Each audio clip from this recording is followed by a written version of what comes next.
Hello, I am the guide to wisdom. Today, I want to share with you 3 aspects that are best kept hidden, even from your children, through a story. Let's begin. First, avoid boasting about your wealth and money. Here is the story of Minseek. Greetings to everyone. Today I want to share an experience that left me with a deep sense of disillusionment. Through this channel I follow regularly. I have dedicated my life to raising my 2 children. Thanks to my wife's keen financial skills, when my children got married, we managed to buy each of them a small apartment. We decided to move to Seoul, hoping to be closer to them after so many years of living apart. We believed we would spend our remaining years together in Seoul. When my eldest son, with a very professional attitude, like a real estate agent, asked if I wanted a large apartment, I replied that we already had more than enough, even to live in an expensive area with a spacious place. I told him that our prosperity came from my wife's business, where she had exchanged rural land for money, and that we had always been cautious with our spending. I also mentioned that all our wealth was built through the hard work I had done throughout my life. However, my daughter-in-law's response was firm and straightforward. She explained that she didn't understand how difficult it had been to raise 2 young children while she and her husband worked, and how, without her mother's help, one of them would have had to quit their job. She added that they had gone through very tough times, and now that they could finally relax, her wish was to live in peace. My daughter-in-law, a Korean teacher, looked at me with a critical gaze and said, "Dad, do you realize how complicated it was to raise the children while I worked? If you had been more thoughtful when buying the apartment, maybe it would have been a good investment, but now it's worth nothing. Our neighborhood never appreciates in price. The problem is that the schools are of poor quality. We need to move to a better area so the children can attend good schools. My recommendation is to sell this apartment and buy 2 in a more suitable location." My son asked me, "Dad, why has the price of land gone up so much?" I explained the situation of our properties, but when I mentioned the wealth we had accumulated, both he and my daughter-in-law were surprised. At that moment, my daughter-in-law took the opportunity to talk about the best school districts, implying that the place where they lived was not ideal for their children. I had acquired 2 apartments in a great residential complex. Since my wife and I, now older, would live here, along with our son and his family, we chose apartments of over 40 pyeong. Once we made that decision, everything moved quickly. Although it was the same complex, due to its size, we could have chosen separate apartments, even at a considerable distance. However, we were clear that this wasn't our intention. As 2 older people with experience and control over our decisions, we decided that the front and back balconies should align, allowing direct connection between the 2. My wife, I can't remember where she heard this, used to say that in England there's an ideal distance between parents and children, a space where soups don't cool off, meaning living at a certain distance. She thought that would be best. I suggested she not insist on this, as I felt that if we lived too close, our daughter-in-law would feel obligated to bring us hot food occasionally. Instead, I commented that what mattered was being able to see the lights from a distance. I didn't want to be too close to them. However, you never know what old age will bring.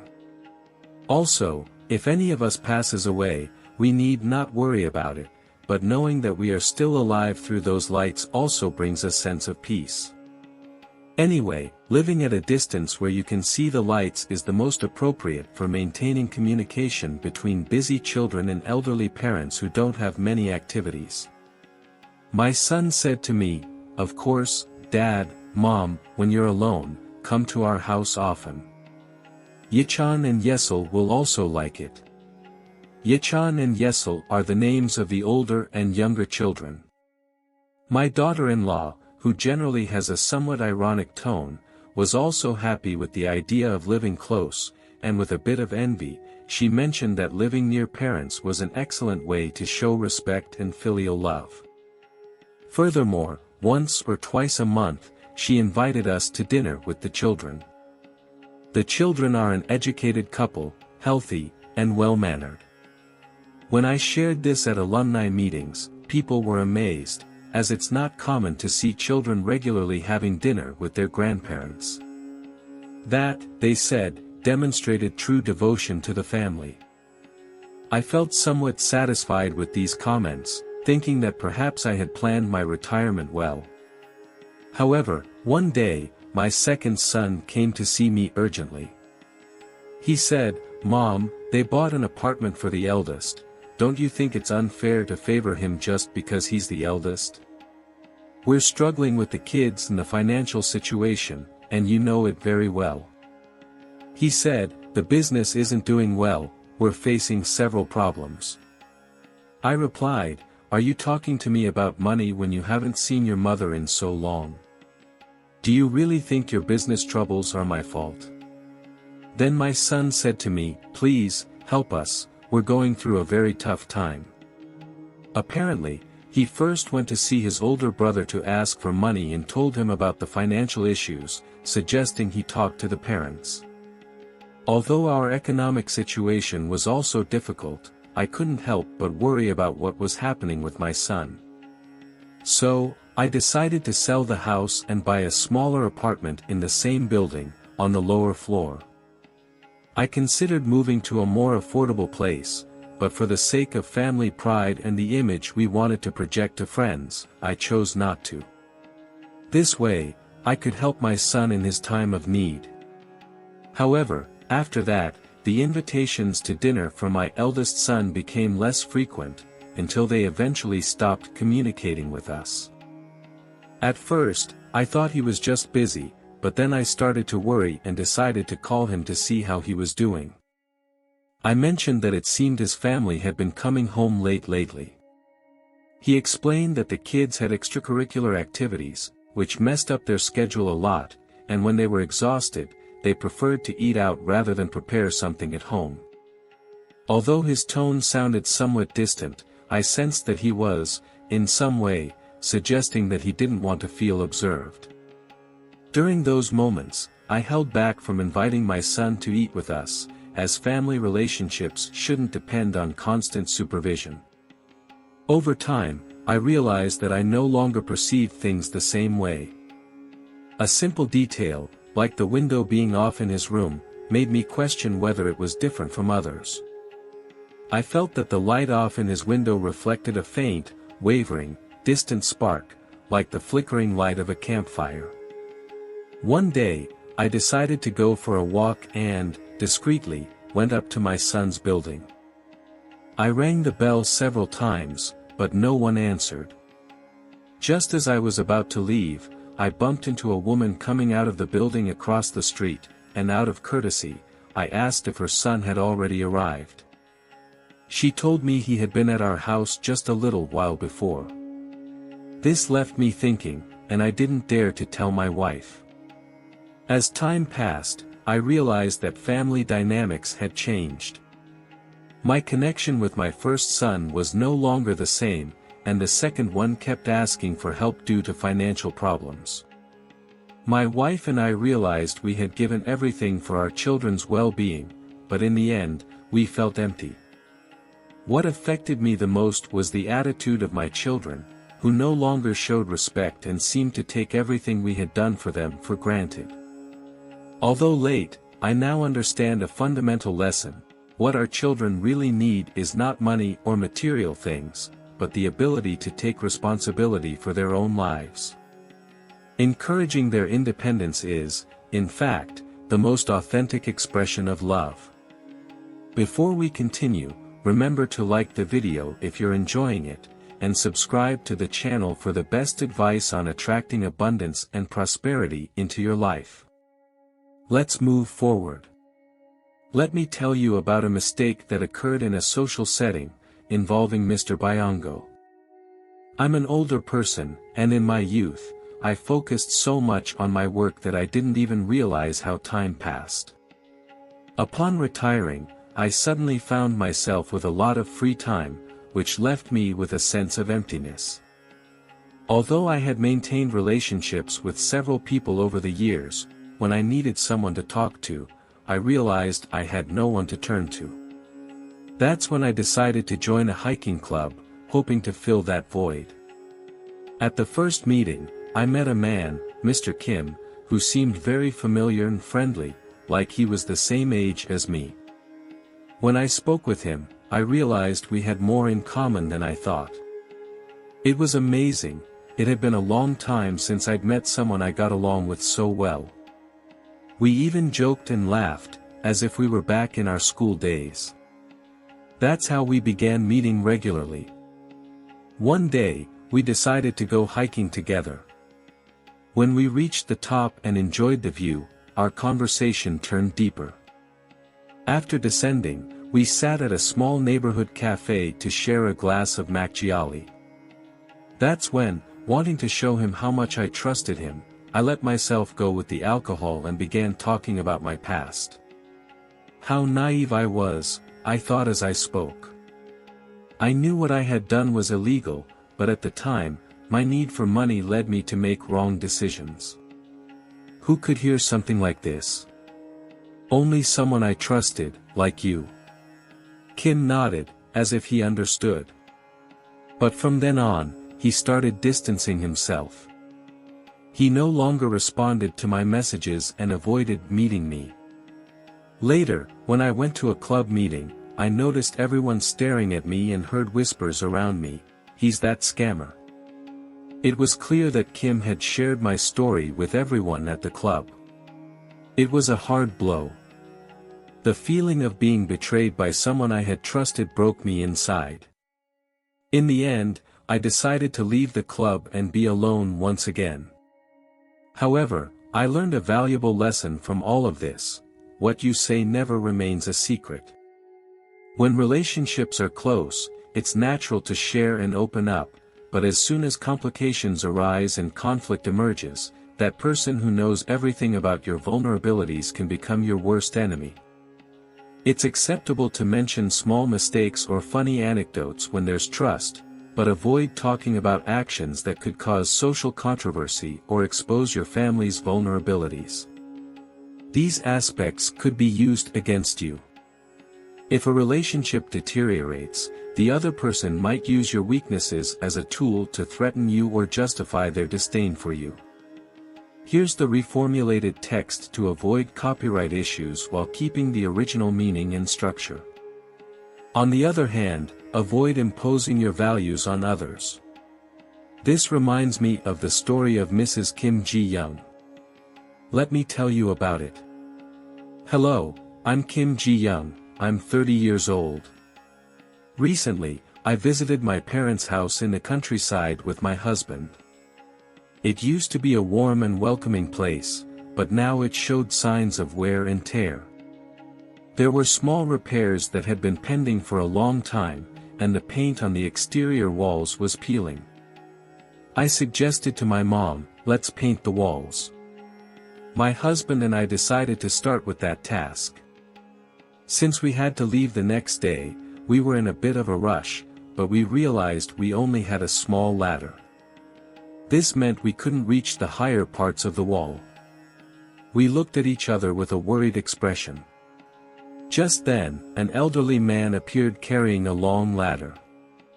Though he must have been around 80 years old, he was tall and looked strong. The old man, with the ladder in hand, looked at me and said, "Good thing you have the ladder." I thanked him quickly, and he just added, "You should have prepared it earlier," before walking away. As I watched him leave, I asked my mom, how did he know we needed a ladder? She smiled and replied, "Although he seems unaware of everything, that man knows everything. He knows what's missing in every house, what's needed, everything." I was impressed because, although he had a serious expression, there was something about him that conveyed kindness. My mom concluded, "He's a man from another time, but he always keeps an eye on everything." The grandfather used to boast about his glory days, constantly remembering how well he had done during that stage of his life. At the same time, he never missed an opportunity to criticize details like the color of the neighbor's door, arguing that it should be changed because it devalued the properties in the area. He even suggested that the lawn should be mowed more frequently. Over time, his habit of involving himself in neighborhood matters earned him the reputation of being a nosy old man.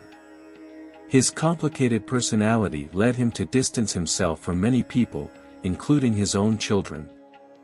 Despite this, to us, he was a generous grandfather who was always willing to offer us what we needed without expecting anything in return. This made me reflect on how the kindness and attitude of someone considered wise can be mistaken for that of a meddler. Although his intentions were the best, at times, his words came across more as criticism than as constructive suggestions. When analyzing these people, it is common to notice that they have a very rigid view of the world. From their daily habits to their political stances, they show little openness to other perspectives, building an emotional wall that blocks any kind of criticism.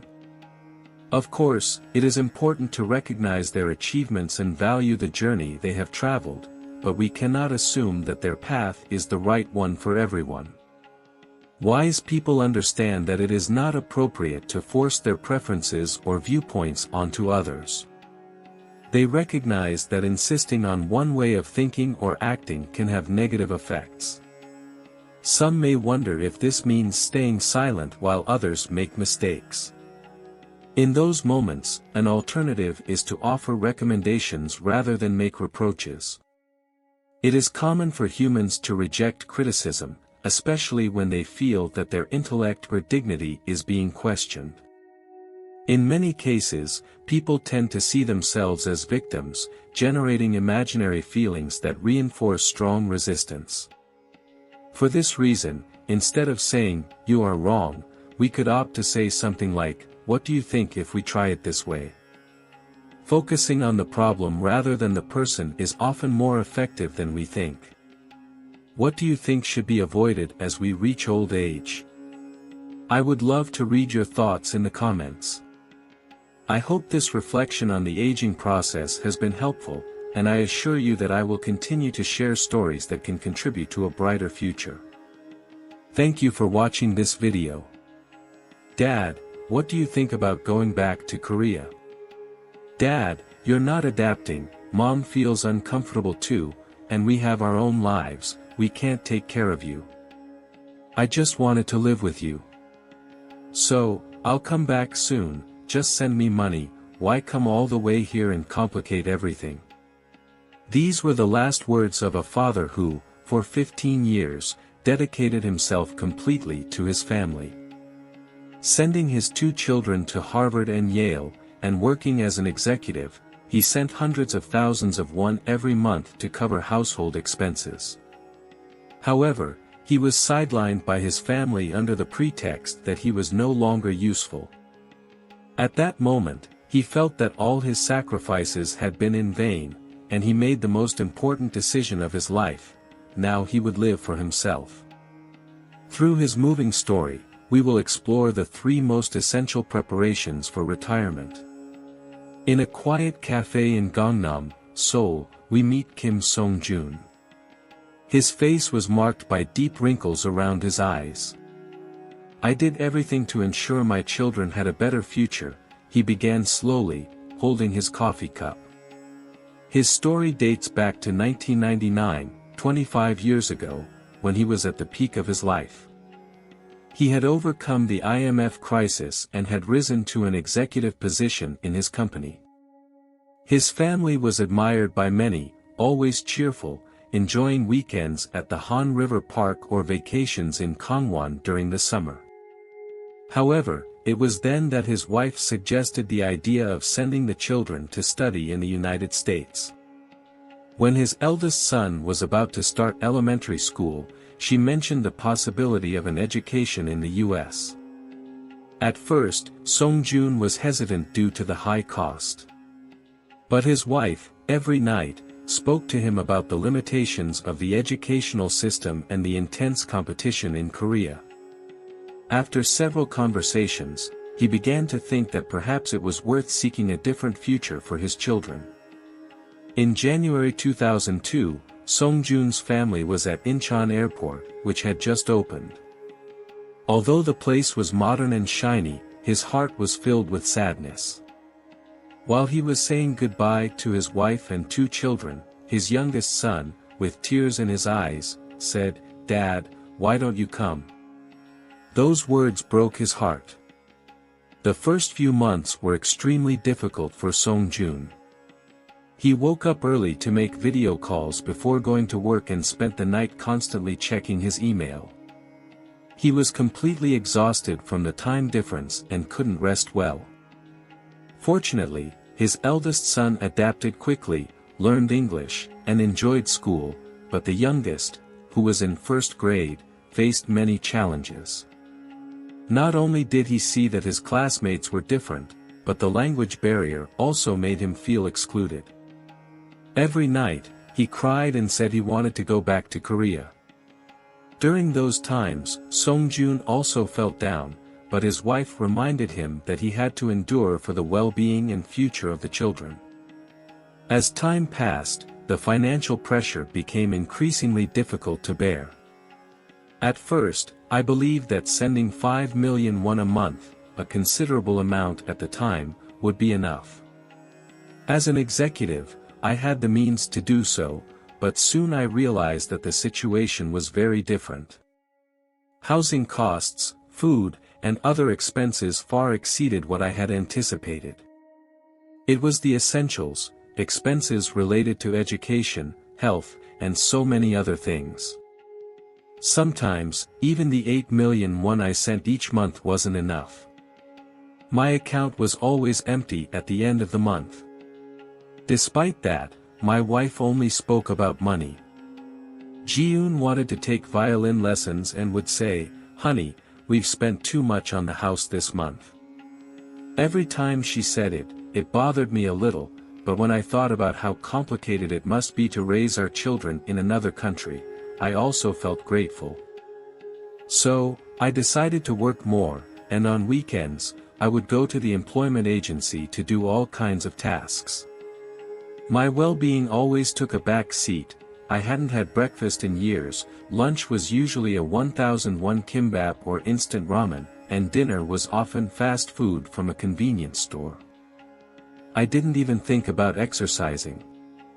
Around 2005, my health began to show worrying signs. Suddenly, I experienced a feeling of pressure in my chest and difficulty breathing. I went to the emergency room, and the diagnosis was stress-induced angina. The doctor warned me that if I continued this way, I could be putting my life at risk. However, I couldn't afford to rest, so the next day, I went back to work. 8 years later, I received the news that my eldest son, Min-soo, had been accepted to Harvard. I was so excited that I could hardly contain my joy. It was one of the happiest moments of my life. Cautiously, I proposed to my wife, "What do you think about us going back now that we've gotten through this?" But her response was distant. "Ji-yoon still needs to prepare for her university exams, how will we manage? And Min-soo is just starting his life at university." So, 4 more years passed. Now, Ji-yoon had also been accepted to university. She was admitted to Yale to study violin. Although it was a challenge, I had managed to get my children into good universities, and I believed we could finally enjoy a peaceful and happy life together. I thought it was enough now that the kids were in university, so I said, "That's it, now you can come back." But her response surprised me. "The kids still need us a lot. Even though they are in university, they aren't completely independent. Dear, I can't do this anymore. I've been living alone for 12 years, and you know how difficult and lonely my life has been. Why don't you think about the kids too? They still need me." Remembering that conversation, Songjun's eyes filled with tears. From that moment on, something began to feel different. Video calls became less frequent, and when we spoke on the phone, she would always hang up quickly, claiming to be exhausted. Moreover, my children's requests for more money increased. In 2015, I made a momentous decision. I decided to retire at 56. I could no longer go on like this, and at the company, as I approached 50, I felt like I was being constantly watched. But what I really wanted was to be with my family.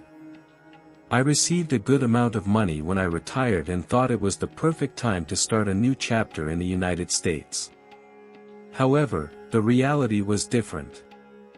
The reunion with my family after 13 years turned out to be distant. Only my wife was there to greet me at the airport. The kids were too busy. When I got home, there was no proper space for me, just a small room with barely enough room for a bed. My wife preferred not to spend time with me and kept herself busy with her friends. The relationship with the kids was also cold, and we barely crossed paths. Every time I tried to talk, they would reply, "Dad, why do you ask so many questions?" A month after arriving in the United States, I found Ji-yoon in her room and approached her to talk. "How's everything going at university, Ji-yoon?" I asked. She replied, "Dad, please leave me alone. Why do I bother you so much?" I asked. And she answered, "Dad, why don't you go back to Korea?"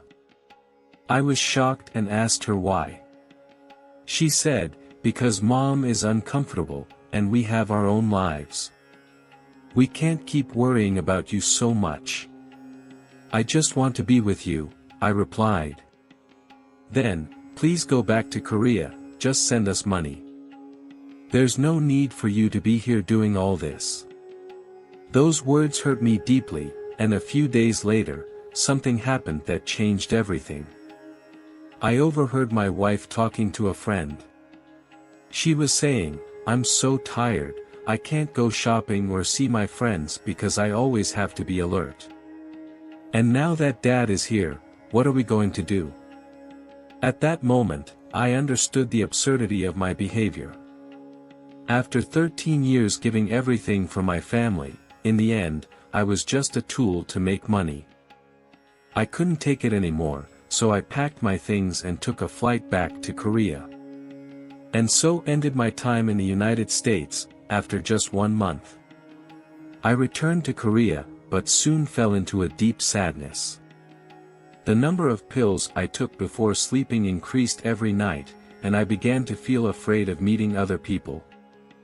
All that was left was a small apartment in a building, as I had spent almost all my money during my time in the United States. My wife didn't know that I had overheard her conversation, so she continued asking me to send money every month. However, I no longer had any resources. All that was left was what I received from my pension, and covering the loan interest was becoming increasingly difficult. When my wife realized I had no money, she asked for a divorce, and the kids stopped communicating with me. As if it were an illusion, everything changed when the money ran out. The relationship ended. After 15 years, the memories of my life as a father faded in such an empty way. Songjun's voice trembled as he spoke. It was the hardest moment. At midnight, I used to walk across the Han River Bridge. I would ask myself, why have I lived up to this point? How should I live now? I only thought about that, and the days went by. Since I couldn't eat properly, I lost 15 kilograms. A few days passed, and my phone, which had been silent for a while, finally rang. It was the news of my mother's death. Seeing the call, I felt a sense of weakness, as if I were crumbling. When was the last time I saw her? I could only think about how she always worried about her children. I hadn't managed her medical expenses properly, and after the funeral, I returned to my hometown. In her room, I found so many pictures of me. She always repeated that I should not only focus on my grandchildren but also pay attention to my own health. However, I couldn't tell her that I had returned from the United States because I was afraid it would worry her. I never thought I would leave without the chance to say goodbye one last time. While handling my mother's inheritance matters, I received unexpected news. She had left a property in the countryside, and industrial development plans were projected for that area. The property's value turned out to be much higher than I had assumed. At that moment, I realized that I had to move forward with my life for her, as if it were my last chance to live fully for myself. My mother had given me the opportunity to start over. From that moment on, my life took a turn. With the money from the land sale, I started a new chapter. The first thing I did was undergo a medical checkup. "Am I seriously ill, doctor?" I asked. "Wow, you've really neglected your health," he replied. I had always put everything second, skipping breakfast, eating fast food, and trying to numb loneliness with alcohol. My well-being had been seriously affected. One day, when I looked at myself in the mirror, I didn't recognize myself. My body was exhausted, and my posture was slumped. I decided then to start exercising every morning. The first focus was to regain my physical well-being. At first, it was quite challenging. Waking up at 6 a.m. felt like a battle. When I went for walks in the neighborhood, my legs would tremble, and I struggled to catch my breath, but gradually, I started increasing the distance. Now, I walk 5 kilometers every morning without tiring, and I feel revitalized. I not only changed my exercise routine but also my eating habits. Before, I ate in a rushed, disorganized way, but I decided to start preparing healthier meals. I began learning to cook by watching tutorials on YouTube. At first, I couldn't even steam an egg properly, but now my cooking skills have improved. I now make brown rice, soybean paste soup, and 3 seasonal side dishes. I even bring my own lunch to work. After 6 months, when I had a new medical exam, the doctor was impressed. My cholesterol had returned to normal levels, and my blood pressure was under control. I had even gained 8 kilograms. What had truly changed is that I no longer know what it feels like to be exhausted. After so many years working at the company, I trusted financial planning. First, I sought a retirement planning specialist and scheduled a consultation. I carefully calculated living expenses, medical costs, entertainment, and more. Mr. Seongjin decided to divide his money into 3 parts. 40% was invested in safe financial products with guaranteed capital, 30% was distributed in various options, and the rest was kept as additional funds. He emphasized the importance of modest but stable happiness. Previously, I only saved money, but I didn't know how to enjoy it. Now, I allow myself to enjoy it in an organized way. Every month, I allocate 150,000 won for cultural activities and 100,000 won for my hobbies, and I enjoy everything within those limits. Seongjin's face lit up when he talked about ceramics. I started purely by chance, when I saw a brochure at the neighborhood cultural center. Working with clay gives me a deep sense of tranquility. If I don't achieve what I expect, I just start over, and that reminds me a lot of my life. I've made some very special friends in the ceramics class. They are all starting a new chapter, just like me. Each one has their own story and wisdom, so there is always something new to learn. Now, every Saturday, we go for walks together. Last year, along with the other students at the cultural center, we organized an exhibition. People got to see the ceramics I made, and some even bought them. Lately, my relationship with my children has also gradually improved. My second child came to spend some time with me. He saw the ceramics I made and tried the food, and he was amazed. He commented on how impressive it was to see how much Dad had changed. Now, every month we do a video call. We check in on each other and chat. We've agreed not to talk about money anymore. Currently, Mr. Seongjin looks forward to each morning. Before, I was afraid to wake up, but now everything is different. When I get up, the first thing I do is water the plants on the balcony. Then, I take a walk in the park and have breakfast. In the morning, I dedicate myself to ceramics, and in the afternoon, I enjoy reading in the neighborhood library. In the evening, sometimes, I play badminton with the neighbors.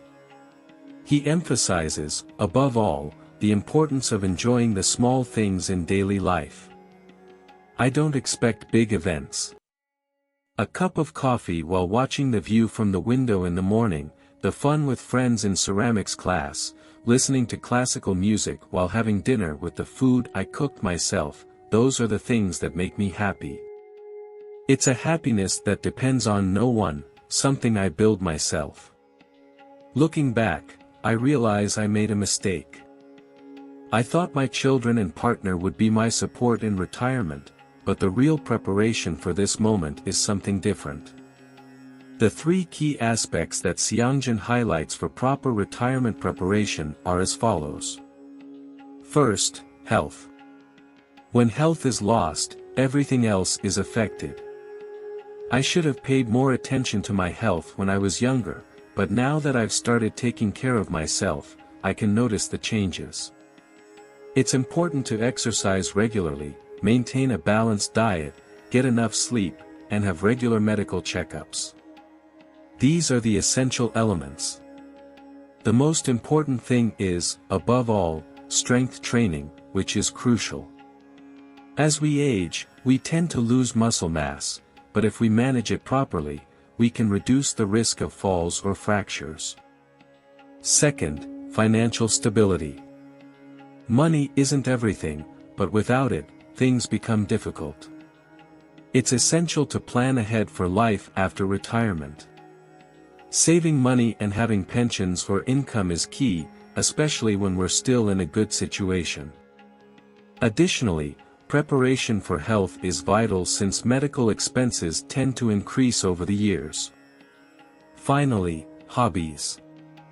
It's crucial to know how to make the most of alone time. If you have a hobby, you won't feel lonely. By connecting with people you know through these interests, you won't even notice how the day goes by. That's true happiness. In particular, hobbies that involve learning and creating provide satisfaction and give life purpose. Seongjin concluded, "Now I understand that maintaining good health, being financially independent, and finding daily joy through hobbies is what truly prepares us for old age. Don't repeat the mistake I made, and always remember that the most important person in our lives is ourselves." Dear family of wisdom and companionship, what do you think about Seongjin's story that we shared today? His experience of being a dad for 25 years and the loneliness he faced at the end of his journey. But by rising up and finding his own happiness, his journey leaves us reflecting deeply. How are you preparing for old age? Is it money, health, hobbies, or something else? I invite you to share your stories and thoughts in the comments.